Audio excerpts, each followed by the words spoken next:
नमस्कार साथियों। 16 सितंबर 2025 के करंट अफेयर्स न्यूज एनालिसिस में आप सभी का स्वागत है। आज हम सीजीपीएससी मेंस के पेपर सेकेंड एसे, पेपर 3 में पॉलिटी, पेपर 4 में इन्वायरमेंट, पेपर 5 में इकोनॉमी और जियोग्राफी, पेपर 6 में सोशियोलॉजी और पेपर 7 से संबंधित विभिन्न खबरों पर चर्चा करेंगे हमारे एग्जाम्स के पॉइंट ऑफ व्यू से।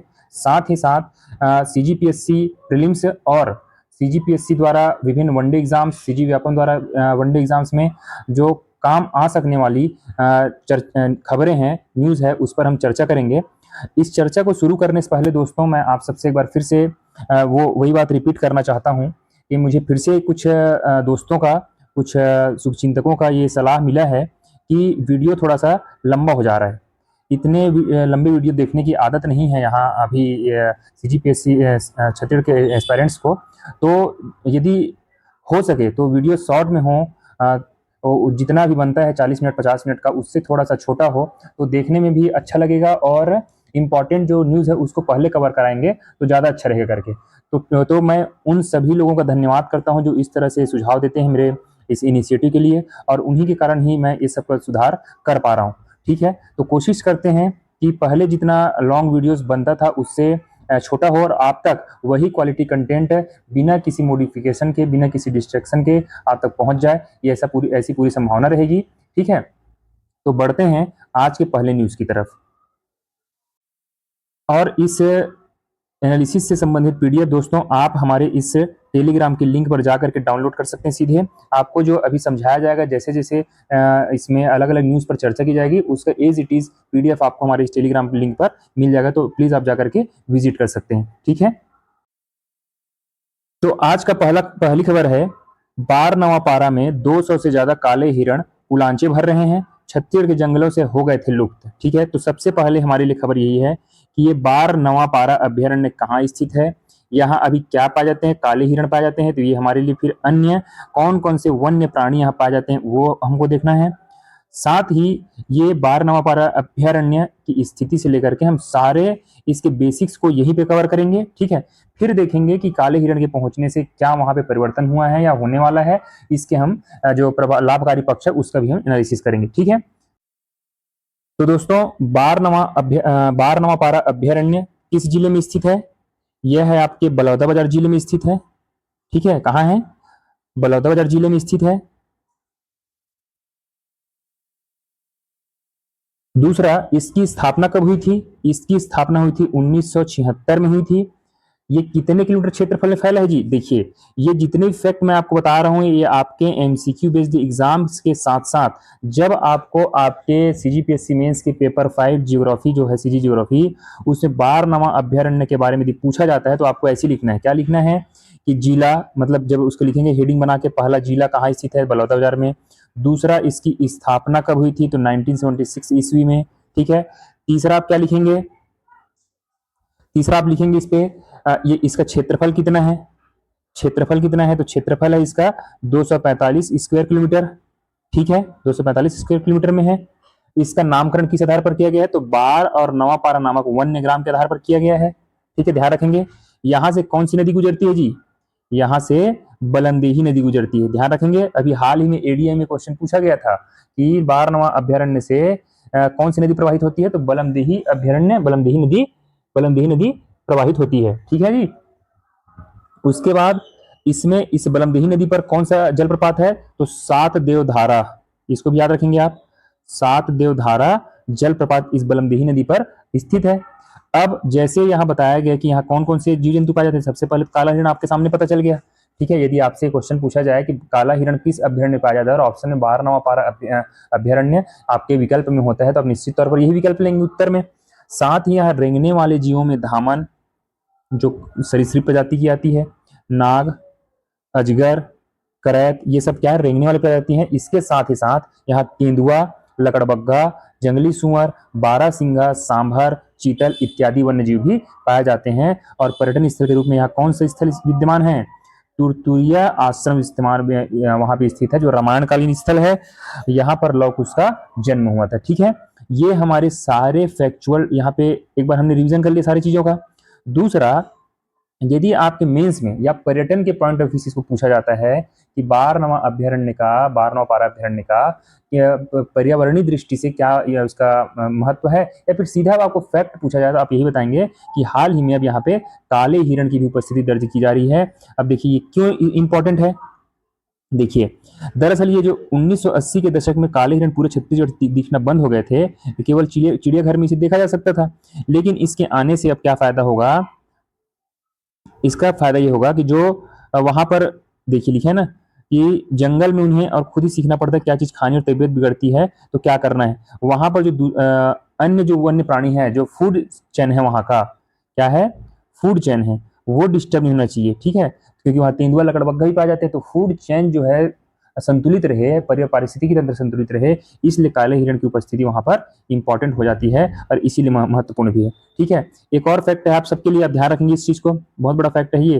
ठीक है, छत्तीसगढ़ के बारहनवा पारा अभ्यारण्य में काले हिरणों को फिर से बचाने की कोशिश सफल रही है। अफसरों ने अपनी जिद और मेहनत से इन्हें जंगल में पुनर्स्थापित किया है। काले हिरण यहाँ के प्राचीन निवासी हैं और सरगुजा से लेकर बस्तर के भित्ति चित्रों में भी उनका चित्रण हुआ है। अब आपसे एक प्रश्न यहाँ पूछ दिया जाए कि बस्तर जो सरगुजा से लेकर के दक्षिण में बस्तर तक भित्ति चित्र में किस एक जंतु का, जानवर का भित्ति चित्र के रूप में प्रयोग हुआ है। यदि आपसे पूछा जाए और ऑप्शन में रहे काला हिरण, तो आपको उत्तर क्या लेना है जी, काला हिरण लेना है। ठीक है, समझ में आया। चलते हैं अगले खबर की तरफ। अगला फिर से हमारे पर्यटन और छत्तीसगढ़ की जियोग्राफी के पॉइंट ऑफ व्यू से इंपॉर्टेंट है। सबसे पहले आप इसका ये नाम देखिए, चिंगरा पगार। चिंगरा पगार नाम सुनते ही आप में से बहुत सारे छत्तीसगढ़ के रहवासी और जो सीजीपीएससी के एस्पायरेंट है, ठीक है, वो समझ जाएंगे कि चिंगरा पगार वाटरफॉल की बात हो रही है, जलप्रपात की बात हो रही है। और ये कहाँ स्थित है, यह है रायपुर से करीब 80 किलोमीटर दूर स्थित चिंगरा पगार वाटरफॉल गरियाबंद जिले में स्थित है। कहाँ है, इफेक्ट याद रखेंगे आप, गरियाबंद जिले में स्थित है। ठीक है, तो सबसे बड़ा तो यही पर आपसे क्या ये इस प्रकार के प्रश्न कैसे आते हैं, सुमेलित कीजिए। क्या करना है आपको, सुमेलित कीजिए। आपको दे देगा इधर जलप्रपात और इधर दे देगा जिले का नाम। ठीक है, अब आपको सुमेलित करना है, ए बी सी डी ऐसा करके देगा ये। ठीक है, तब आपको ध्यान में रखना है चिंगरा पगार गरियाबंद जिले में स्थित है। ठीक, अब ये इंपॉर्टेंट क्या हमारे लिए, हमने तो फैक्ट जान लिया क्या इंपॉर्टेंट, लेकिन जब पर्यटन की बात आती है ना, अब मैं आपको लिंक करने जा रहा हूं आपकी इसको सीजीपीएससी के जो 2022 में आप जा करके देखेंगे तो आपको पर्यटन के संबंध में, किसके संबंध में, छत्तीसगढ़ में पर्यटन के विकास की संभावना आपसे 2023 से पूछा गया है। 2023 का निबंध है कि छत्तीसगढ़ में पर्यटन की विकास की संभावना है, पर्यटन के विकास की संभावनाएं, इस विषय पर आपको पूछा गया था। तो जब संभावनाएं पूछता है तो जाहिर सी बात पहले चुनौती भी तो लिखना पड़ेगा ना। चुनौती में क्या होता ये है कि जैसे वाटरफॉल, अब चुनौती को हमको इसका समाधान कैसे करना है, चुनौतियां क्या होती हैं, इंफ्रास्ट्रक्चर डेवलपमेंट नहीं है और वहां आकर्षण का केंद्र नहीं है, कहाँ, हमारे पर्यटन स्थलों में, तो उसको आकर्षण का केंद्र कैसे बनाया जाए। अब जब आपसे समाधान पूछा जाएगा, सुझाव आप जब लिखेंगे पर्यटन के विषय पर, तो आप यही लिखेंगे कि वाटरफॉल या किसी भी पर्यटन के आसपास सौंदर्यीकरण करना जरूरी है। ठीक है, सौंदर्यीकरण क्या कर सकते हैं, देखिए यहाँ किया गया है कि एग्जाम्पल में आप लिखेंगे जैसे चिंगरा प्रकार की चट्टानों पर 24 जानवरों की आकृतियां बनाई है। देखिए आप आकृति देख सकते हैं, यहाँ पे सर्प की है। ऐसे जब आप पूरा देखेंगे तो यहाँ पे मगरमच्छ, यहाँ लिखा होगा सांप, बिच्छू, घड़ियाल, हिरण जैसे जीव शामिल है। इन कलाकृतियों से आप देखिए फायदे क्या है इसके, इन कलाकृतियों का इससे क्या लोगों को डराना है, नहीं, आकर्षित करना है, वो भी कैसे। तो यहाँ पे देखिए साफ साफ लिखा है कि इन कलाकृतियों से जहां प्राकृतिक सौंदर्य निखर रहा है, वहीं बच्चों को वन्य जीवों की जानकारी भी मिल रही है। छुट्टियों और वीकेंड पर यहाँ 200 से ज्यादा पर्यटक पहुंच रहे हैं। स्थानीय लोगों का कहना है कि वाटरफॉल के किनारे बनी आकृतियां सेल्फी पॉइंट भी बन गई हैं। ठीक है, तो ऐसे ही करने से आपको आकर्षण का केंद्र बनाने से तो सैलानी या पर्यटक आते हैं। तो आपको यहाँ से सीख लेकर के आपको कहाँ कहाँ पर्यटन का विकास हो सकता है, उस संभावनाओं को आपको व्यवहारिक तौर पर जमीन पर उतारना है। ठीक है, तो जब भी आप, एक तो हमको फैक्ट पता चला कि कहाँ है, दूसरा आपको पर्यटन के में सुधार, पर्यटन के विकास के लिए क्या करना चाहिए, तो आप एज ए एग्जाम्पल इसको लिख सकते हैं और लिखना ही है। वरना मैं आपसे पूछता हूँ इस निबंध के लिए, छत्तीसगढ़ पर्यटन के विकास की संभावना आपसे निबंध पूछा गया था, आप कंटेंट जब चुनौतियां समाधान लिखेंगे तो इस समाधान को एज एग्जाम्पल नहीं लिखेंगे, ऐसे जब व्यवहारिक एग्जाम्पल को लिखते हैं तब जो एग्जामिनर है उस पर पॉजिटिव इम्पैक्ट जाता है और वो ये देखता है कि हाँ बच्चे को ये चीज व्यवहारिक चीजें पता है। आप व्यवहारिक अधिकारी में कोई गुण देखा जाएगा, क्या देखा जाएगा, व्यवहार में वैसी चीजें को जमीन पर क्रियान्वित करना जो पॉसिबल हो, ठीक है ना। तो इसको आप एज एग्जाम्पल पुट करेंगे, ठीक है। बढ़ते हैं अगली न्यूज की तरफ। ये जो अगला न्यूज है, आपको याद होगा अभी कुछ दिन दो चार दिन पहले हमने मॉडल आंसर बनाया था, मॉडल एसे बनाया था, और मॉडल एसे में हमने क्या बनाया था, ये देखिए, छत्तीसगढ़ रजत महोत्सव, 25 वर्ष हो चुके छत्तीसगढ़ को। इस पर आप ये यकीन कर सकते हैं कि नेक्स्ट ईयर जो है, नेक्स्ट ईयर मेंस में छत्तीसगढ़ रजत महोत्सव आपका ऐसे होने वाला है। इसको हम ऐसा भी मॉडल ऐसे ले रहे हैं, लेकिन आपका ऐसे बन सकता है। मैं इसलिए कह रहा हूँ क्योंकि जब आप छत्तीसगढ़ के सेक्शन में निबंध में जाते हैं तो आपको निबंध में क्या क्या पूछा गया है। 2024 में आपको पूछा गया छत्तीसगढ़ बजट में ज्ञान से गति पूछा गया था। ये आपको मैं क्यों बता रहा हूँ प्रमाण के साथ, क्योंकि आपको समझना है कि जब सरकारें कुछ नया इनिशिएटिव लाती है, कुछ उपलब्धियां हासिल होती है, तो ये सीधा सीजीपीएससी निबंध में हमको इफेक्ट दिखता है, ठीक है। 2023 में आप जाके देखेंगे तो निबंध में आपसे क्या पूछा गया है, विकसित भारत विकसित छत्तीसगढ़ पूछा है कि नहीं, ठीक है, विकसित भारत विकसित छत्तीसगढ़। वैसे आप 2022 में जाते हैं तो राम वनगमन पथ के बारे में पूछा गया है। 2021 में जाते हैं तो छत्तीसगढ़ का बजट 2022 किसान और कर्मचारी पूछा है।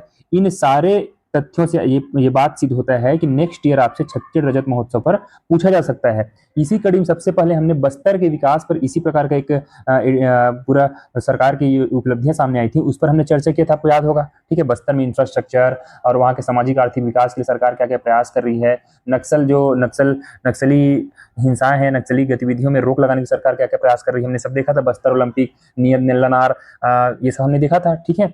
उसी पर आगे, क्योंकि एक ही थीम पे तो नहीं लिख सकते ना, और रजत महोत्सव मना रहे 25 वर्षों में हमने क्या क्या उपलब्धियां हासिल की, तो उसी में एक सेगमेंट आता है किसानी के संबंध, कृषि, क्योंकि आप सबको पता है कि छत्तीसगढ़ के आजीविका या अर्थव्यवस्था का जो मुख्य आधार है वो कृषि है, ठीक है। तो कृषि पर जब आप लिखेंगे रजत महोत्सव, छत्तीसगढ़ का रजत जयंती जो वर्ष मनाया जा रहा है उस पर, तो आप किसान या कृषि सेगमेंट में जब लिखेंगे तो आपको कहीं भी किसी पब्लिकेशन, किसी कोचिंग, किसी नोट्स की आवश्यकता नहीं। कृषि के बारे में आपको यहाँ इतना कंटेंट मिल जाएगा, इसी को आपको समराइज करके एक नोट्स के रूप में रख लेना है, और जब नेक्स्ट ईयर आप मीन्स के लिए जाएंगे तो इसको एज इट इज याद करके चले जाएंगे। आपको डेटा के साथ भी दिखेगा। देखिए, खेती किसानी के क्षेत्र में खुशहाली का नया दौर आया, कैसे, तो छत्तीसगढ़ में प्रधानमंत्री फसल बीमा योजना तथा राज्य फसल राहत योजना। अब यहाँ से आपके लिए एमसीक्यू बेस्ड एग्जाम क्वेश्चन ही बनता है कि मुख्यमंत्री या राज्य फसल राहत योजना का संबंध किससे है। तो देखिए यहाँ लिखा है, राज्य फसल राहत योजना के लागू होने से प्राकृतिक आपदाओं और मौसम की मार झेलने वाले किसानों को समय पर राहत मिल रही है, और बीमा दावों का निपटारा तेजी से करने की दिशा में भी पहल की गई है, ठीक है। ये पढ़ लिया आपने। अब साथ ही साथ आप देखेंगे कि क्या हुआ है पिछले पिछले वर्षों में, तो आपको देखिए यहाँ पे पूरा डेटा दे दिया है कि धान खरीदी के क्या मामला रहा है। और आप जब 2022 के पेपर में जाते हैं, 2023 के पेपर में, सॉरी, इकोनॉमी सेक्शन में, तो पिछले 10 वर्षों का धान का डेटा ही पूछ लिया था मेंस में।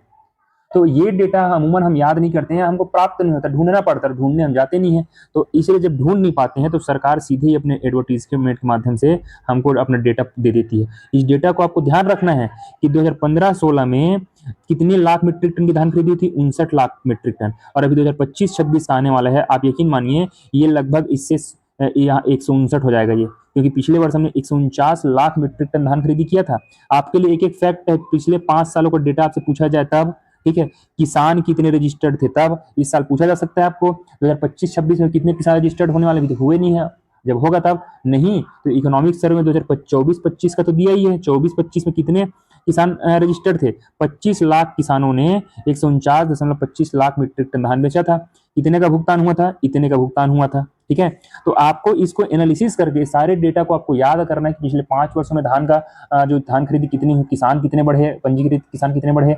इससे आपको ये पता चलेगा कि किसानी क्षेत्र में कितने कृषक भाग ले रहे हैं, उत्पादन या उत्पादकता में कितनी वृद्धि हो रही है, ठीक है। अब देखिए यहाँ पर तालिका का विश्लेषण जब आप करते हैं तो आपको क्या मिलेगा, किसान सहभागिता में वृद्धि मिलेगी। जब आप वर्ष 2018-19 से लेकर के 2024-25 के बीच किसानों की संख्या लगभग 18 लाख से 25 लाख तक पहुंच चुकी है, ठीक है। भुगतान में वृद्धि हुआ है, 2018-19 के 20,094 करोड़ रुपए से बढ़कर अभी 52,000 करोड़ रुपए आपसे मिला है, क्योंकि 3100 रुपए हो गया है ओवरऑल में बात करूं तो एमएसपी तो 2500 है ही, जो 700-800 का जो अंतर राशि उसको सरकार प्रदान करती है अपने से। ठीक है, धान खरीदी में वृद्धि देखिए कितनी वृद्धि हुई है। 2018-19 में लगभग 80 लाख मीट्रिक टन धान खरीदी होती थी, अभी लगभग 150 लाख मीट्रिक टन तक पहुंच गई है। तो यही तो वृद्धि है। किसान खुशहाल कैसे हुए हैं? किसान खुशहाल हुए हैं, उनकी आय में वृद्धि हुई है। जब उनकी आय में वृद्धि होती है तो उनकी क्रय शक्ति भी बढ़ती है। ठीक है, साथ ही आप देखिए यहाँ पर प्रधानमंत्री किसान सम्मान निधि योजना, ये लिखेंगे आप। ये सबको मत पढ़िए, सिर्फ इसी को पढ़िए, क्योंकि आपको इतना लिखने का आपके पास न स्पेस होगा ना समय होगा, तो आपको उन्हीं हेडिंग्स को याद रखना है जो वाकई में सरकार ने किया है और उसका रिफ्लेक्शन आम जनता ग्रामीण क्षेत्रों में या किसानों के बीच दिख रहा है। ठीक है, ध्यान रखेंगे जी इसको। ठीक है, अब देखिए यहाँ पर कुछ कुछ चीजें दी हुई हैं। ये पूरा दिया पहला दूसरा तीसरा करके, मैं पांचवा पढ़ रहा हूँ सीधा। कि छत्तीसगढ़ में कृषि विविधीकरण को बढ़ावा दिया गया है। कैसे? धान पर निर्भरता घटाने के लिए दालों पर, तिलहनों पर, उद्यानिकी और बागवानी फसलों को प्रोत्साहित किया गया है। फल सब्जी उत्पादन बढ़ाने के लिए कोल्ड स्टोरेज और प्रसंस्करण इकाइयों की स्थापना पर बल दिया जा रहा है। छठा पॉइंट है, सरकार ने जैविक खेती और मिलेट्स को और पारंपरिक फसलों को बढ़ावा देकर स्वास्थ्यवर्धक अनाजों का उत्पादन और विपणन मजबूत किया है। ठीक है, इससे किसानों को राष्ट्रीय और अंतर्राष्ट्रीय स्तर पर बाजार उपलब्ध है, अर्थात हमारी जो कृषि प्रणाली है वो अंतर्राष्ट्रीय व्यवस्था से भी जुड़ चुकी है। ठीक है, और क्या दिया इसमें? अभी आपको पता ही है कि एमएसपी सर्वाधिक एमएसपी पर धान की खरीदी हो रही है और पिछले साल लगभग 150 लाख मीट्रिक टन धान हमने छत्तीसगढ़ से खरीदा था। ठीक है, अब यहाँ पे पीएम किसान निधि के आपको सारा डेटा दे, आपको कहीं भी डेटा ढूंढने की जरूरत नहीं पड़ेगी। आप जब देखेंगे जो 20वीं किस्त है 2025 की, उसमें कितने लाभान्वित किसान थे और कितने लाख रुपए धनराशि प्राप्त होती है। ठीक है, तो यहाँ से जब आप डेटा लेते हैं, इस तरह के एडिटोरियल या कंटेंट का आप हिस्सा बनते हैं, तो निश्चित तौर पर आपके मेंस और किसी भी वनडे एग्जाम्स के लिए आपका कंटेंट रिच होता है, आपकी समझ विकसित होती है। ठीक है, ध्यान रखेंगे इसको। ठीक, बढ़ते हैं अगले न्यूज की तरफ। अब अगला जो दो न्यूज है उसको बताने से पहले मैं आपका सिलेबस का यहाँ पे चर्चा कर दूं। ये आपके केवल और केवल सीजीपीएससी मेंस के पॉइंट ऑफ व्यू से है। सीजीपीएससी मेंस में आप देखेंगे आपका जो पेपर 6 है उसमें सोशियोलॉजी आपका विषय है। ठीक है, क्योंकि मेरा सोशियोलॉजी में सेट क्वालिफाई है और सोशियोलॉजी का जो वेटेज है वो सिर्फ मेंस में है, तो उस पॉइंट ऑफ व्यू से आपको एक एक चीज बारीकी समझनी इंपॉर्टेंट है। ठीक है, क्योंकि प्रीलिम्स या फिर वनडे एग्जाम्स में होता है तो क्या है, आप हम लोग दो दो जगह पढ़ते हैं। ठीक है, तो हमारी तैयारी मल्टीपल रीजन होते रहते हैं, लेकिन सोशियोलॉजी एक ऐसा सब्जेक्ट है जिसका आपको सिर्फ मेंस के पॉइंट ऑफ व्यू से तैयारी करना पड़ता है, तो थोड़ा सा बारीकियों पर ध्यान देना पड़ता है। सोशियोलॉजी में सिलेबस का हिस्सा है सामाजिक विघटन। आप जब देखेंगे सोशियोलॉजी का सिलेबस, तो भारतीय जो सामाजिक समस्याएं हैं आपके सिलेबस में देखिएगा, भारतीय सामाजिक समस्याएं। ठीक है, इसी में सबसे पहला आता है सामाजिक विघटन।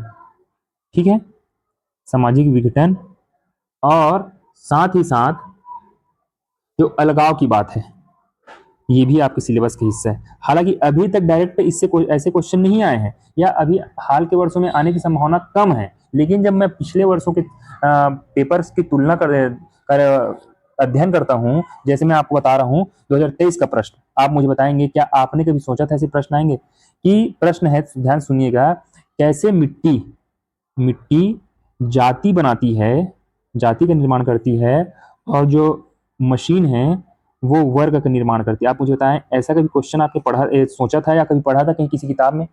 मुझे लगता है कि आप बिल्कुल भी इस तरह के क्वेश्चन से भीग रहे होंगे। ठीक है, दूसरा इसी में आप प्रश्न देखते हैं उसी 2023 में ही, तो आपको लिखा है आधुनिक युग में जाति व्यवस्था में किस प्रकार के परिवर्तन हुए हैं। ठीक है, जाति व्यवस्था में परिवर्तन, उसकी व्याख्या करना था। तो यह क्या आपको किसी परंपरागत किताब में मिलेगी? नहीं, ये आपको मिलेगा आपके अंडरस्टैंडिंग डेवलप होने से। ठीक है, मैं इस पर इसलिए जोर दे रहा हूं क्योंकि आने वाले समय में इसी प्रकार के बदलते क्वेश्चन आने वाले हैं। ठीक है, जैसे इस बार पूछ दिया संघर्ष, तो आप पढ़ते ही हैं सोशियोलॉजी में, लेकिन संघर्ष क्या आपने क्रोजर का सिद्धांत कभी पढ़ा था? ठीक है, हालांकि जिसने डीप स्टडी किया होगा, जो सोशियोलॉजी बैकग्राउंड से आते हैं उनका तो ठीक है, लेकिन जो मैं एक सामान्य जनरलाइज वे में बात कर रहा हूँ कि क्या आप इस तरह के क्वेश्चन की उम्मीद करते थे? नहीं, इसलिए मैं बोल रहा हूँ कि ऐसे चर्चाओं का जब हिस्सा बनेंगे और आपको अलगाव पे, सामाजिक विघटन पे जब कोई प्रश्न पूछा जाएगा, तो एज ए एग्जाम्पल इसको पुट करके या इसी प्रकार के एनालिसिस के सहारे आप कुछ अपना उत्तर अच्छे से लिख पाएंगे। ठीक है, तो देखिए मैं क्यों बताना चाह रहा हूँ, आप समझिएगा। यहाँ पे महिला पॉप सिंगर्स के गीतों में पुरुषों की आलोचना का ट्रेंड चल रहा है। तंज से ही बुनियादी समझ क्षमता पर उठा रही सवाल, ये आर्थिक ताकत और बदलती प्राथमिकता के संकेत हैं। ये पॉइंट आपके लिए इंपॉर्टेंट है, मैं फिर से अंडरलाइन कर रहा हूँ इस लाइन को। ये आर्थिक ताकत और बदलती प्राथमिकता के संकेत हैं। अब यदि पूछा जाए, मैं आपसे एक प्रश्न बनाता हूँ, मॉडल प्रश्न, कि आधुनिक समय में, ठीक है, वर्तमान में महिलाओं के मानसिकता में या उनके अधिकारों के सजग होने के पश्चात उनके व्यवहारों में क्या परिवर्तन दिखलाई देता है, या आधुनिक महिला जो स्त्रियां नारियां हैं वो पहले की तुलना में कैसी बेहतर हुई हैं या हुई भी है कि नहीं, आप अपने उत्तर को तर्क समेत समझाइए। तो आप लिखेंगे ना कि हाँ, महिला पॉप सिंगर्स जो हैं, सिंगर्स हैं, वो गीतों में पुरुषों की आलोचना का ट्रेंड चल रहा है। ये उन महिलाओं की बढ़ती आर्थिक ताकत और उनकी बदलती प्राथमिकता के संकेत देती है। ठीक है, जैसे देखिए यहाँ पर एग्जाम्पल है कि अमेरिकी singer Chappell Roan super graphic ultra modern girl में कहती हैं कि उनका पार्टनर न तो डांस करता है न ही कोई सवाल पूछता है, और आगे उसकी खुद की अहमियत ने तुम्हें चैरिटी करने पर मजबूर कर दिया है। ठीक है, ठीक। अब ये चाहती क्या, ये सब एग्जाम्पल आप पढ़ेंगे तो आपको मजा आएगा क्या है। साथ ही अब देखिए यहाँ पे थोड़ा सा अब पुरुषों को लग सकता है जो है ना, ये क्या बात हुई, हम लोग को हमेशा हमको इतना अधिकार उन लोग को महिलाओं को देना ठीक नहीं है, उन लोग को सिर पे चढ़ते जाने प्रश्न यदा कहते हम लोग बात करते भी हैं लड़के लोग, ठीक है। लेकिन नहीं, आपको जब आप इतिहास अच्छे से पढ़ते हैं, महिलाओं को किस तरह शोषण हुआ है, हम कभी उस दौर से गुजरे नहीं, लेकिन हम वर्तमान दौर से गुजरे, तो लगता है कि हमारे यहाँ जो मस्कुलिनिटी है अर्थात पितृसत्तात्मक जो सोच है वो हावी रहती है। ठीक है, लेकिन इसी को काउंटर करने के लिए पुरुष भी लिख रहे हैं। देखिए लिखा है इसमें, महिलाओं के इन गानों के जवाब में पुरुष सिंगर्स भी अपनी बात कह रहे हैं। चर्चित एल्बम था एक आई एंड द प्रॉब्लम, इसे अमेरिकी कंट्री सिंगर मॉर्गन मॉवेल ने गाया, और इसमें अगर मैं इतना बुरा हूं तो तुम अब तक मेरे साथ क्यों थी।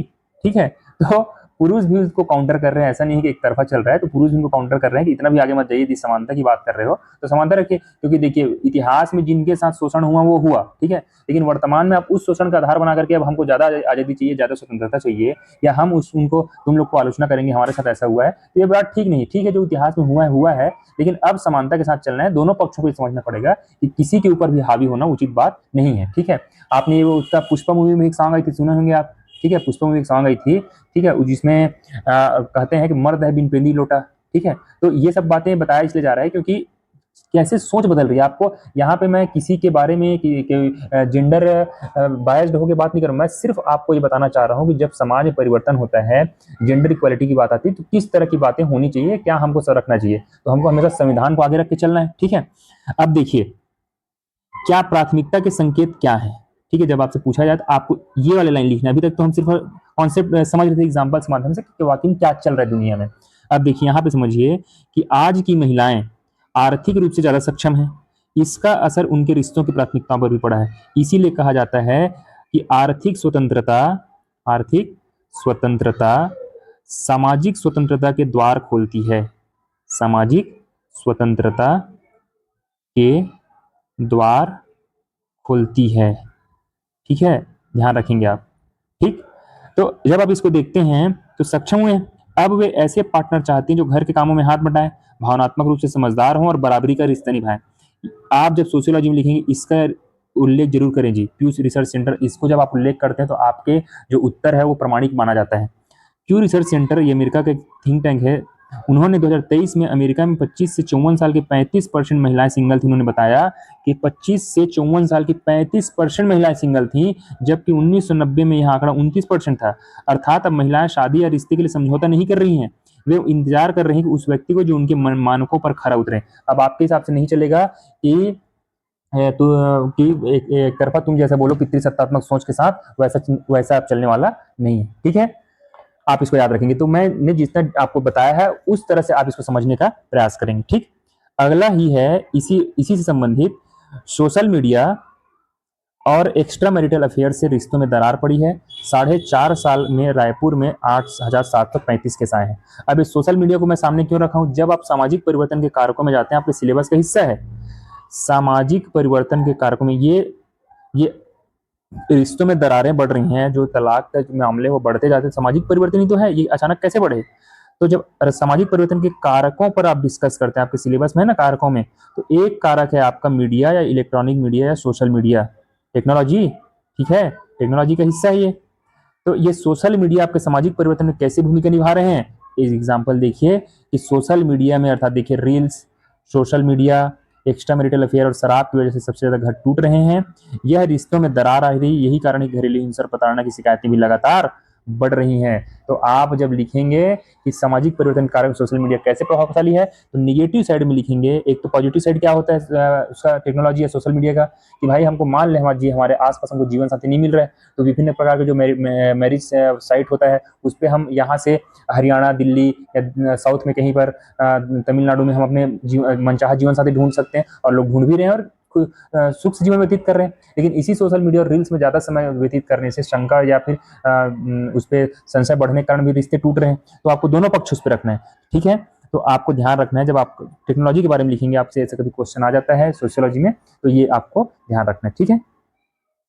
अगली खबर है, बेरोजगारी दर लगातार दूसरे महीने घटी है, ठीक है। हमने पिछले महीने चर्चा किया था, आपको याद होगा, मैं पिछले महीने का थोड़ा सा आपको रिपीट करा देता हूँ। ग्रामीण बेरोजगारी दर में कमी आई है, बेरोजगारी दर में कमी आई थी पिछले महीने भी, और शहरी बेरोजगारी दर में वृद्धि हुई थी, बताया था मैं आपको। ग्रामीण क्षेत्रों में बेरोजगारी में कमी क्यों आती है जी, मैंने ये भी बताया था, क्योंकि जून से लेकर के अक्टूबर तक क्या होता है, कृषि सीजन होता है, कृषि का मौसम होता है, ठीक है। और कृषि के मौसम में अधिकांश ग्रामीण क्षेत्र के लोग किसमें लगते हैं, कृषिगत रोजगार में संलग्न होते हैं। इसलिए जो पिछले 2 महीने से ग्रामीण बेरोजगारी में कमी आई है, यदि बोला जाए आपसे, तो आपको खुश होने की आवश्यकता नहीं है। ये जो है मौसमी बेरोजगारी में ही कमी आई है, अर्थात जब जैसे कृषि सीजन खत्म, क्योंकि हमारे देश में द्विफसली क्षेत्रों की जो क्षेत्रफल है वो कम है, 2 फसल बहुत कम क्षेत्र, कम राज्यों में या कम एरियाज में लिए जाते हैं, ठीक है। तो इसीलिए दूसरे महीने जो घटने की बात करिए, अब पुरुषों में 5 माह के निचले स्तर पर है, ठीक है। ग्रामीण और शहरी दोनों इलाकों में बेरोजगारी में गिरावट आई है, ये इंपॉर्टेंट है, ठीक है। पिछले महीने हम देखे थे शहरी जो बेरोजगारी दर में वृद्धि हुई थी, और इस महीने दोनों में गिरावट आई है, ठीक है। अब और देख लेते हैं थोड़ा सा, आपको ये डेटा, ये हर महीने का आपसे नहीं पूछा जाएगा, लेकिन आपको यहाँ से समझना पड़ता है कि ग्रामीण और शहरी जो बेरोजगारी दर में वृद्धि, कमी, किस क्षेत्र में रोजगार में लगे हैं, उसके पीछे क्या कारण है, इसको आपको समझना पड़ता है। यहाँ से आपकी अंडरस्टैंडिंग डेवलप होती है, ठीक है। क्योंकि हर चीज आपके एग्जाम में पूछा जाए ये भी जरूरी नहीं है। आपके सिलेबस में जो सीजीपीएससी मेंस में इकोनॉमी के सिलेबस में ये साफ साफ मेंशन है, बेरोजगारी या रोजगार, ठीक है, गरीबी, बेरोजगारी, ये सब है। तो आपको वहां लिखने के लिए काम आता है कि कैसे शहरी ग्रामीण बेरोजगारी दर के बारे में आपको पूछ दिया जाए, तो आपको इन्हीं सब तथ्यों के माध्यम से वापस समझाना होता है, ठीक है। देखिए, अगस्त में 2025 में 5.1% रह गई, जुलाई में यह 5.2% थी, ठीक है। जबकि मई और जून में दोनों में 5.6% रही थी, ठीक है। ये हमारे लिए काम का नहीं, हमारे लिए काम का क्या है कि जो सांख्यिकी एवं कार्यान्वयन मंत्रालय है, MoSPI, ministry of statistics and planning implementation, तो आपके लिए एक फैक्ट बन गया कि भाई हमारे यहाँ का जो बेरोजगारी दर है या फिर रोजगार के आंकड़े कौन जारी करता है, तो मोस्पी जारी करता है। देखिए मोस्पी लिखा है ना, ठीक है। इन्होंने जारी किया आवधिक श्रम बल सर्वेक्षण, अर्थात periodic labour force survey, PLFS. इनके हिसाब से बताया गया कि पुरुषों की बेरोजगारी दर अगस्त में घटकर 5 महीने के निचले स्तर पर आ गई है, ठीक है। पुरुषों की जो बेरोजगारी दर सर्वाधिक गिरावट कहाँ आई है, मुख्य शहरी इलाकों के हैं। शहरी इलाकों में पुरुषों की बेरोजगारी दर कम होकर 5.9% रह गई है, जो जुलाई में 6.6% थी, ठीक है। इस पूरे ट्यूटोरियल में पुरुषों की बेरोजगारी दर पे ही फोकस किया गया है कि शहरी क्षेत्र में जो पुरुषों की बेरोजगारी दर थी वो पिछले महीने 6.6% थी, इस महीने घट करके 5.9 हो गया है अगस्त महीने में। इसका मतलब उन लोगों को बेरोजगार प्राप्त हुआ है, ठीक है। ग्रामीण बेरोजगारी दर लगातार 3 महीनों से घट रही है, इसके पीछे कारण मैंने आपको बता दिया, कृषि का कारण ये बेरोजगारी दर घटती है। अब इंपॉर्टेंट बात यह है कि जो पीएलएफएस है, पीरियोडिक लेबर फोर्स सर्वे, उसमें बताया गया कि महिलाओं की भागीदारी लगातार बढ़ रही है, और खासकर ग्रामीण महिलाओं की श्रम बल भागीदारी दर में बढ़ोतरी हुई है, जो अगस्त में बढ़कर कितनी हो गई है, 37.4% हो गई है। और कारण आपको पता है कि गांवों में पुरुष लोग पलायन कर जाते हैं, बसती हैं गांव में महिलाएं, और महिलाओं का जो परंपरागत या फिर देखा जाए जो पारंपरिक व्यवसाय का है या रोजगार का साधन है वो कृषि, इसीलिए कृषि क्षेत्र में ग्रामीण महिलाओं में श्रम बल भागीदार अधिक होती है शहरी क्षेत्र की तुलना में, ठीक है। समझ में आया, बढ़ते हैं अगली न्यूज की तरफ। यहाँ पे 2-3 फैक्ट आपके लिए इंपॉर्टेंट है। यदि आपसे कभी प्रदूषण पर प्रश्न आए या फिर पर्यटन की चुनौतियों पर आए, पर्यटन की चुनौतियों पर कोई निबंध आए या हमको लिखना हो, तो क्या लिखेंगे, बस इसको पढ़ लीजिए, आपको ये पता चल जाएगा। दिल्ली की जहरीली हवा लाल किले को नुकसान पहुंचा रही है। एक शोध के अनुसार प्रदूषण के कारण इसकी लाल बलुआ पत्थर की दीवारों पर काली परतें जम रही है। ये परतें इमारत की मजबूती और सुंदरता दोनों को खतरे में डालती है, और जब मजबूती और सुंदरता दोनों में खतरे में पड़ती है तो पर्यटकों की संख्या में भी कमी आती है। जो चीज आकर्षक ही नहीं होगा, खूबसूरत ही नहीं होगा, उसको देखने कौन आएगा, समझ रहे हैं। तो पर्यटन की चुनौतियों में आपको लिखना है, बढ़ता हुआ प्रदूषण हमारे राष्ट्रीय या फिर ऐतिहासिक स्मारकों को क्षति पहुंचा रहे हैं, जो पर्यटन की संभावनाओं को कम करता है। और इससे साथ हमारे जीडीपी में भी कमी आती है। दूसरा, यदि प्रदूषण के दुष्प्रभाव लिखा जाए तो आपको लिखना है कि जब आपसे पेपर 4 के पर्यावरण सेगमेंट में, इन्वायरमेंट वाले सेगमेंट में आपसे पूछा जाए कि भाई प्रदूषण के दुष्परिणाम क्या है, ठीक है, दुष्परिणाम, तो आपको ये लिखना है कि पर्यटन को नुकसान कैसे पहुंचा रहा है आपका प्रदूषण, ठीक है। तो ये आपको ध्यान रखना है कि दिल्ली की जो लाल किला है वो कैसे उसकी लाल बलुआ पत्थरें ब्लैक कलर की हो रही हैं, जिससे उसकी मजबूती और सुंदरता दोनों को खतरे में आ रही है, ठीक है। अगली जो न्यूज है, आपसे आर्टिफिशियल इंटेलिजेंस पर निबंध पूछा जा चुका है। इस साल पूछा गया है आपसे, ये पूछा गया है वर्ष 2022 के, आप निबंध पेपर उठा करके देखेंगे 2022 में आर्टिफिशियल इंटेलिजेंस का प्रभाव, ठीक है। देखिए मैं आपसे कैसे लिंक, मैं जब भी मैं कुछ इस प्रकार की वीडियो एनालिसिस करूं तो आपको ये समझना है कि आपको सीखना कैसे है। अब ये मान लीजिए आने वाले समय फिर से इस प्रकार का कोई निबंध आ सकता है, क्योंकि आर्टिफिशियल इंटेलिजेंस एक उभरता हुआ तकनीक है, और उभरता हुआ और प्रासंगिक तकनीक है, तो किसी न किसी मुखौटे के साथ फिर से वापस से पूछा जा सकता है। तो प्रभाव जब पूछा जाएगा तो आपको एक होता है सकारात्मक प्रभाव, ठीक है, और एक होता है नकारात्मक प्रभाव। ये आपके निबंध की रूपरेखा है, ध्यान समझिएगा।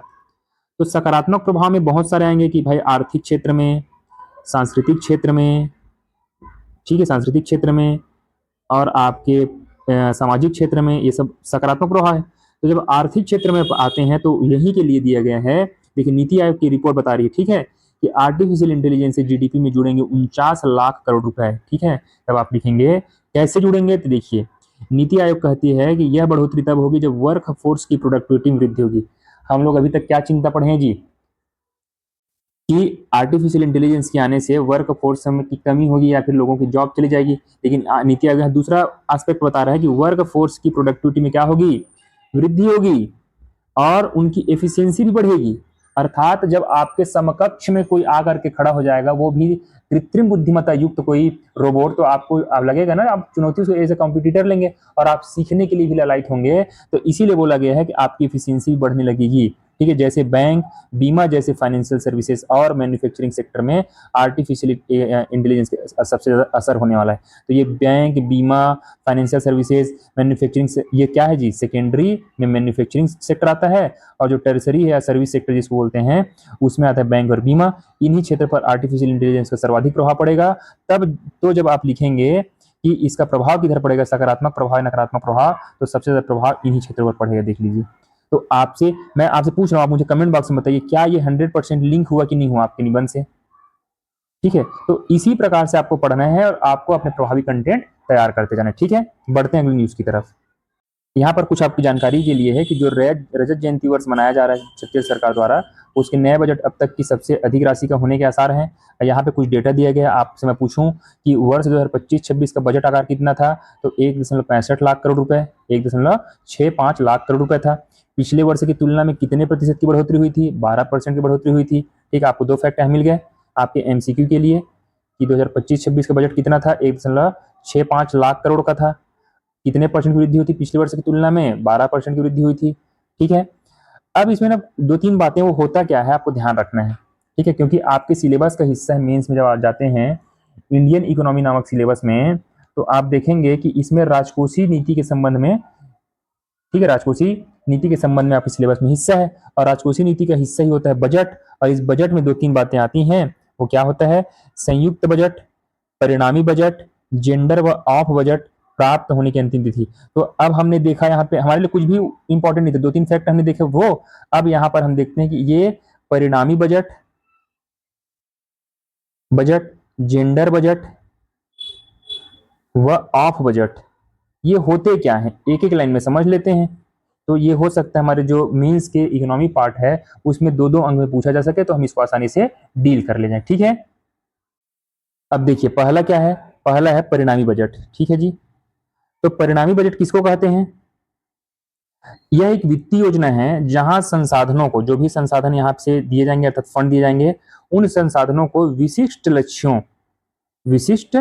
लक्ष्यों और अपेक्षित परिणामों से जोड़ा जाता है। किससे जोड़ा जाता है, अपेक्षित परिणामों से जोड़ा जाता है। यह न कि केवल गतिविधियों पर आधारित होता है, अर्थात यह पारंपरिक जो व्यय आधारित बजट से अलग होता है। जैसे व्यय आधारित बजट सब्सिडी दे दी, जैसे कृषि क्षेत्र में, एज एग्जांपल बता रहा हूँ, कृषि जो विभाग है उसके द्वारा किसानों को खाद में, और बिजली बिल में इस तरह सब्सिडी दी जाती है। तो वो होता है पारंपरिक व्यय आधारित बजट। लेकिन जो परिणामी बजट होता है उसमें परिणाम पर ध्यान दिया जाता है, नाम से स्पष्ट है। अर्थात ऐसे क्षेत्र जिस पर हम कुछ खर्च करने वाले, कुछ फंड उस पर व्यय करने वाले हैं, तो क्या परिणाम देने वाला है। ठीक है, यह सिर्फ खर्चों पर ध्यान केंद्रित नहीं करता, बल्कि उन लक्ष्यों और परिणामों पर ध्यान केंद्रित करता है जिन्हें इस खर्च से हासिल किया जाएगा। समझ रहे हो? अर्थात ये महत्वपूर्ण क्यों है? अर्थात इससे माध्यम से जो धन का व्यय किया जाएगा वो समाज के लिए ठोस लाभ प्राप्त हो, जिससे यह परियोजनाओं या सेवाओं से हटकर उन परिणामों पर केंद्रित है जो नागरिकों के लिए महत्वपूर्ण है। ठीक है, अगला क्या है? अगला है जेंडर बजट। तो जेंडर बजट क्या होता है जी? यह एक ऐसी प्रक्रिया है जिसमें सरकारें या संगठन यह सुनिश्चित करने के लिए अपने सार्वजनिक नीतियों और वित्तीय योजनाओं को विश्लेषण करते हैं कि पुरुषों, महिलाओं और लड़कियों के साथ साथ जो थर्ड जेंडर हैं उनके लैंगिक असमानता को दूर किया जा सके। इसका मैं सिंपल भाषा में बताऊं, लैंगिक असमानता को दूर करने के लिए अर्थात हर जेंडर के लोगों को बराबर संसाधन उपलब्ध कराने के लिए सरकार इस तरह का बजट पेश करती है। ठीक है, और ऑफ बजट किसे कहते हैं? ऑफ बजट उसे कहते हैं और यह सरकार की उधारी लेने का वह तरीका है जिसमें सरकार सीधे उधारी लेने के बजाय किसी अन्य सार्वजनिक संस्था ने कंपनी से अपनी ओर से उधार लेती है। समझ रहे हो कि इसमें सरकार डायरेक्ट कहीं से उधार नहीं लेती, बल्कि अन्य सार्वजनिक संस्थान या कंपनी से उधार लेती है ताकि इन खर्चों को आधिकारिक बजट में शामिल न किया जा सके और राजकोषीय घाटा कम दिखाई दे। जैसे मैं एग्जांपल लूं, जैसे मान लो भारत सरकार की बात करूं, भारत सरकार को उधारी लेना है तो ओएनजीसी से ले लेगा। आपको पता है बीपीसीएल, ओएनजीसी सब लोग लाभकारी संस्थाएं, इनसे उधारी ले लेंगे। और क्योंकि ये सरकारी संस्था है तो इनको उधारी को न इस बजट में शो करना, न कहीं शो करना है, सरकार का काम भी हो गया और बजट में उसको राजकोषीय घाटा के रूप में उल्लेख भी नहीं हुआ। तो इसको बोलते हैं ऑफ बजट। इसको आप ध्यान रखेंगे ना, ऑफ बजट एक टेक्निकल और थोड़ा सा समझने वाली चीज थी कि ये सरकार उधार लेती है डायरेक्ट किसी और से नहीं, बल्कि सार्वजनिक संस्थानों या सार्वजनिक कंपनियों से लेती है ताकि इनको आधिकारिक बजट में शामिल न किया जाए। ठीक है, और क्या क्या होता है, यदि वह संस्था ऋण चुकाने में विफल रहता है तो उसकी पूरी जिम्मेदारी सरकार की होती है, लेकिन यह ऋण आधिकारिक राजकोषीय घाटे में नहीं गिना जाता है। ठीक है, तो इस न्यूज के माध्यम से हम यही समझना चाह रहे थे इसमें कि ये जो परिणामी बजट है, जेंडर बजट और ऑफ बजट क्या होते हैं। ठीक है, बढ़ते हैं अगले न्यूज की तरफ। देखिए यहाँ पर योजना दी गई है छात्रवृत्ति योजना। ठीक है, इस छात्रवृत्ति योजना का नाम क्या है? इस छात्रवृत्ति योजना का नाम है, छत्तीसगढ़ सरकार की योजना है, मुख्यमंत्री नवनिहाल छात्रवृत्ति योजना। क्या है? मुख्यमंत्री नवनिहाल छात्रवृत्ति योजना। इसमें होता क्या है? तो पढ़ाई के लिए पहली कक्षा से स्नातक तक दी जाती सहायता। अब यहाँ से आपके लिए पहला एमसीक्यू बन गया जी। जो छत्तीसगढ़ में मुख्यमंत्री नवनिहाल जो छात्रवृत्ति योजना है वो कब क्लास फर्स्ट से, पहली कक्षा से स्नातक, स्नातकोत्तर तक, स्नातक पीजी तक आपको प्रदान किया जाता है। लेकिन कैसे प्रदान किया जाएगा और किसको? तो छत्तीसगढ़ सरकार में पंजीकृत श्रमिकों और अन्य सन्निर्माण कर्मकारों के प्रथम 2 बच्चों को शिक्षा के लिए आर्थिक सहायता प्रदान करती है। सरकार का उद्देश्य ये चाहती है कि गरीब परिवार के बच्चों की शिक्षा में आर्थिक बाधाएं न उत्पन्न हो और वे अपनी पढ़ाई जारी रख सकें। आपको ये पात्रता पढ़ लेनी है और प्रथम 2 बच्चों को मिलेगा जी। याद रखना, आपसे ऑप्शन में फंसाया जा सकता है, विकल्प जब दिया जाएगा 1 2 3 करके, तो विकल्प में यही देंगे कि 2 प्रथम 1 बच्चे के लिए है, दूसरी बेटी होने पर है, या प्रथम 2 बच्चों के लिए है। तो ये सब छोटी छोटी बातें आपको ध्यान रखनी, यही सिली मिस्टेक होता है, हम एग्जाम्स में गलत करके आते हैं और पूरी प्रक्रिया से हम लोग बाहर हो जाते हैं। ठीक है, कक्षा 1 से लेकर स्नातक, स्नातकोत्तर, व्यावसायिक पाठ्यक्रम और शोध पीएचडी स्तर तक सहायता दी जाती है। और साथ साथ जो माता पिता होंगे बच्चों के, उसको राज्य का निवासी होना अनिवार्य है। ठीक है जी, आप देख लीजिए कितने को कौन कौन से कक्षा में छात्र छात्राओं को अलग अलग छात्रवृत्ति मिलती है, उसको आप एक बार पढ़ लेंगे। ये आपके एमसीक्यू बेस्ड एग्जाम्स में काम नहीं आने वाला है, ये आपके आएगा पेपर 5 या पेपर 7 में। योजनाओं में जब आपको ये पूछा जाए कि मुख्यमंत्री नवनिहाल छात्रवृत्ति योजना के अंतर्गत आप मतलब पूरे तथ्यात्मक वर्णन करें या फिर कुछ क्या जानते हैं आप इसके बारे में लिखिए, तब आपको लिखना है कि इस तरह की जो उसमें छात्रवृत्ति है, राशि है, वो प्रदान की जाती है। ठीक है, बढ़ते हैं अगली न्यूज की तरफ। यहाँ पे एक न्यूज आई थी जी, बिना लाइफ जैकेट की नाव से पार करते हैं उफनती नदी। किस नदी को? तो 19 शिक्षक कोटरी नदी को पार करके रोज जाते हैं स्कूल। यहाँ पे आया कोटरी नदी, तो हमने सोचा भाई एक बार कोटरी नदी के बारे में हम थोड़ा सा डिस्कस कर लेते हैं। कोटरी नदी ये आपके एमसीक्यू बेस्ड और 2 अंक में आपसे आपके सीजीपीएससी के मेंस के सीजी ज्योग्राफी सेक्शन में पूछा जा सकता है। तो आपको जैसा बताया जा रहा है वैसे इसका उल्लेख करना है। ठीक है, इसका प्राचीन नाम क्या था? इसका प्राचीन नाम था परलकोट नदी। ठीक है, परलकोट नदी उद्गम कहां से होता है जी? इसका उद्गम होता है राजहरा की पहाड़ी से। कहां से होता है? राजहरा की पहाड़ी से। ठीक है, तीसरा क्या है इसके बारे में, इसकी लंबाई है 135 किलोमीटर, और सबसे विशेष बात है इसकी कि यह इंद्रावती नदी की, जो बस्तर की जीवन रेखा कहलाती है इंद्रावती नदी, इसकी सबसे बड़ी सहायक नदी है, सबसे बड़ी सहायक नदी है। ठीक है, और ये तो हो गई इंद्रावती नदी की सहायक नदी। तो कोटरी नदी में भी तो कुछ सहायक नदियां होंगी। जी हाँ, कोटरी नदी पे दो नदी इसकी सहायक नदी है, एक है वालर नदी, ध्यान रखेंगे ये सब, यही सब पूछे जा रहे हैं आजकल। ठीक है, वालर नदी, और दूसरी है खंडी नदी, खंडी नदी। ठीक है जी, याद रखेंगे। ये कोटरी नदी बेसिन छत्तीसगढ़ के दक्षिण पश्चिम दिशा में स्थित है। जो कोटरी बेसिन है, आप जब मैप बनाते हैं सीजी का, ठीक है, इस प्रकार से बजाता है ये, तो यहीं से बहती है नदी, तो दक्षिण पश्चिम दिशा में हुआ ना, ये देखिए दिशा में है, तो साउथ वेस्ट दिशा में स्थित है। ठीक है, साथ ही यह कहाँ कहाँ बहती है, तो मोहला मानपुर, अब प्रवाह क्षेत्र पूछ सकते हैं ना, मोहला मानपुर अंबागढ़ चौकी।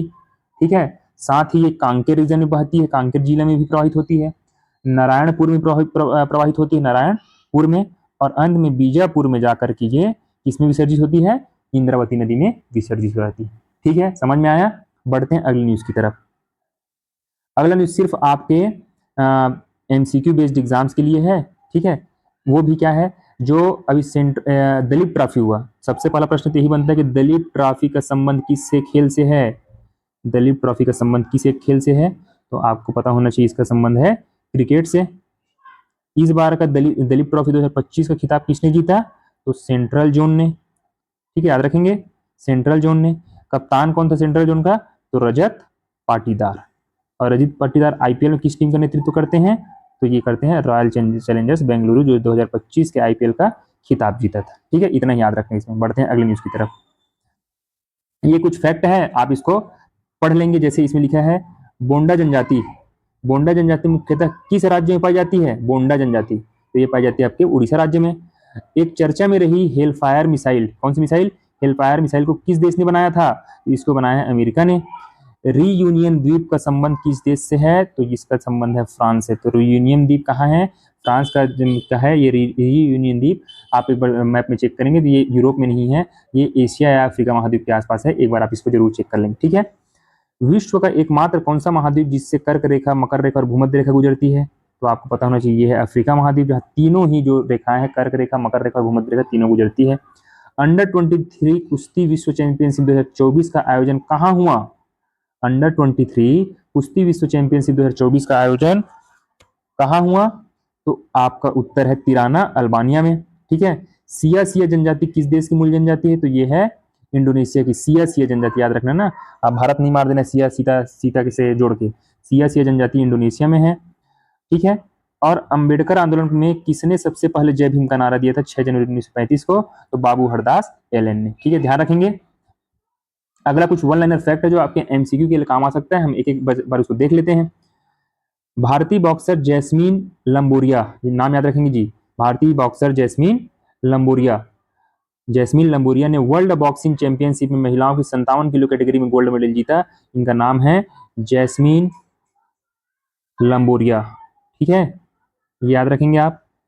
इसको हराया फाइनल में पोलैंड की जूलिया सेरेमेटा को हराया। ठीक है, और इन्होंने पेरिस ओलंपिक 2024 में सिल्वर मेडल जीता था, और अभी जो गोल्ड जीता किसमें जीता है, वर्ल्ड बॉक्सिंग चैंपियनशिप में। हमें दे देगा कि ओलंपिक में जीता है, तो नहीं, ओलंपिक में इन्होंने सिल्वर जीता था, और अभी वर्ल्ड बॉक्सिंग चैंपियनशिप में इन्होंने गोल्ड जीता है। ठीक है, अगला आपके लिए इंपॉर्टेंट है, वो ये है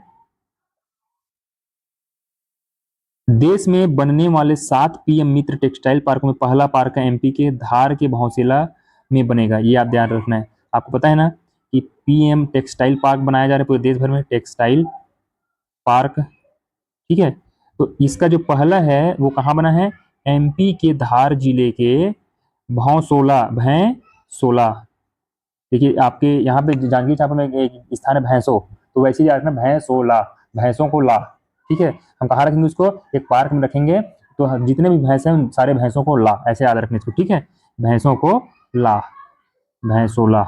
ठीक है, हो गया। और एक और है, इतना इंपॉर्टेंट नहीं फिर भी देख लीजिए, सेवानिवृत्त आईएएस अमित खरे को उपराष्ट्रपति सीपी राधाकृष्णन का सचिव नियुक्त किया गया है। ठीक है, सेवानिवृत्त आईएएस हैं अमित खरे, इनको उपराष्ट्रपति सीपी राधाकृष्णन का सचिव नियुक्त किया गया है।